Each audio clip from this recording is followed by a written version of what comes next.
जयंतरावांकडनं राहिला तो त्यांनी मला सांगितला, तो म्हणजे विधानसभा निवडणुका ज्या म्हणजे गेल्या वर्षी झाल्या 2024, त्याच्या आधी 19 ऑक्टोबरला एक महिना आधी महाविकास आघाडीकडनं निवडणूक आयोगाला एक पत्र दिलं होतं आणि त्याच्यामध्ये आमचा विषय हा होता की नाव घेऊन अगदी म्हटलं तरी की काही भारतीय जनता पक्षाचे कार्यकर्ते ह्या मतदार यादीशी खेळतायत आणि त्याच्यामध्ये काही लोक म्हणजे त्यांना हवे ते घुसवत आहेत, नको ते काढतायत. हा सगळा खेळ यांचा सुरू आहे.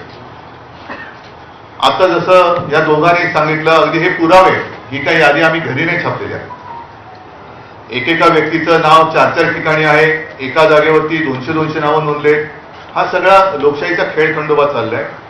दोन्ही निवडणूक आयुक्तांना आम्ही सांगितले की एक तर इलेक्शन म्हणजे निवडणूक घ्यायची असेल ती निष्पक्षपातीपणाने झाली पाहिजे, नाहीतर इलेक्शनपेक्षा सिलेक्शन करून मोकळे व्हा. तेवढंच आता राहिलेलं. दोघांशी बोलताना थोडंसं आमच्या लक्षात आलं, मी त्यांचा अपमान करू इच्छित नाही, पण हे जे समोर आमच्या बसले ते आयुक्त म्हणून काही त्यांच्याकडे अधिकार आहेत का आम्ही कटपुतळी बावल्यांशी बोलतोय आणि त्यांचे दोन वरती कुठेतरी आहेत, ते वरनं जशी बोटं हलतील तशी इकडे हालचाली होतात की काय. सगळे मुद्दे सांगून झालेले आहेत. याच्यामध्ये आणखीन एक मुद्दा जो आहे तो 1 जुलैचा कट ऑफ डेट, म्हणजे 1 जुलै नंतर ज्यांना 18 वर्ष झाली असतील त्यांना यावेळेला मतदानाचा अधिकारच मिळणार नाही.